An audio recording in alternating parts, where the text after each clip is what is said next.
जय शिवराय मित्रांनो, बघा लाडकी बहीण संदर्भात आता खूप मोठी खुशखबर दिलेली आहे मंत्री आदिती तटकरे यांनी. त्यांनी म्हटलेलं आहे की मुख्यमंत्री माझी लाडकी बहीण योजना दिलेला लाभ परत घेतला जाणार नाही. मुख्यमंत्री माझी लाडकी बहीण योजनेसाठी अपात्र ठरलेल्या लाभार्थ्यांना जानेवारी महिन्यापासून सन्मान निधी वितरित केला जाणार नाही. तथापि कल्याणकारी राज्याची संकल्पना पुढे नेत असताना लाभार्थ्यांच्या खात्यात यापूर्वी जमा करण्यात आलेला सन्मान निधी परत घेणे उचित ठरणार नाही. म्हणूनच कोणत्याही लाभार्थ्यांच्या बँक खात्यातून आतापर्यंत म्हणजेच जुलै 2024 ते डिसेंबर 2024 या काळात देण्यात आलेली लाभाची रक्कम परत घेतली जाणार नाही, याची कृपया सर्वांनी नोंद घ्यावी, अशी माहिती आदिती तटकरे यांनी दिलेली आहे. त्यामुळे तुम्ही काही काळजी करू नका. ज्या लाडक्या बहिणी पात्र आहेत त्या सर्व लाडक्या बहिणींना याचे पैसे मिळणार आहेत. कल्याणकारी राज्य संकल्पना पुढे नेत असताना मुख्यमंत्री माझी लाडकी बहीण योजनेतील लाखांच्या लाभार्थ्यांच्या खात्यात यापूर्वी जमा करण्यात आलेला सन्मान निधी परत घेण्यात येणार नाही, याची माहिती त्यांनी दिलेली आहे आदिती तटकरे यांनी. तसेच पात्र महिलांना योजनेचा निधी देण्यास शासन कटिबद्ध आहे.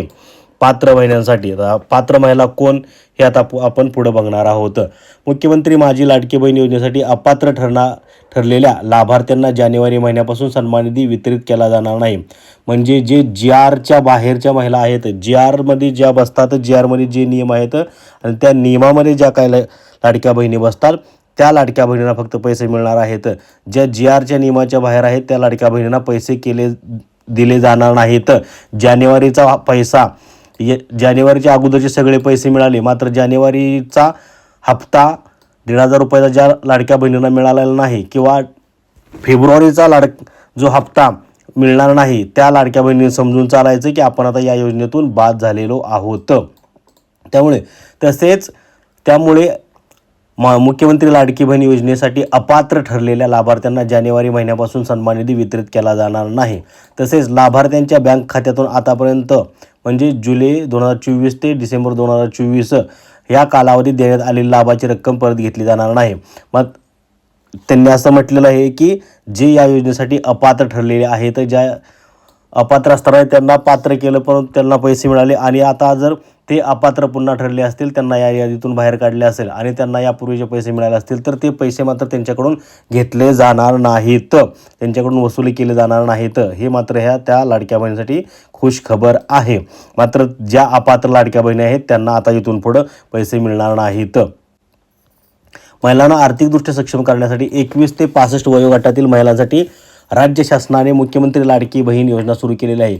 या योजनेअंतर्गत 1,500 रुपये महिलांना सन्मान निधी प्रदान करण्यात येतो, यापूर्वी करण्यात आलेला आहे.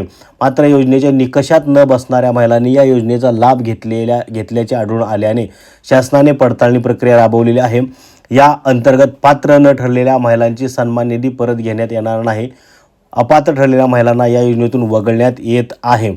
28 जून 2024 व 3 जुलै 2024 रोजी निर्गमित करण्यात आलेल्या शासन निर्णयानुसार म्हणजे GR नुसार अपात्र ठरणाऱ्या महिलांना मुख्यमंत्री माझी लाडकी बहीण योजनेतून वगळण्यात येत आहे.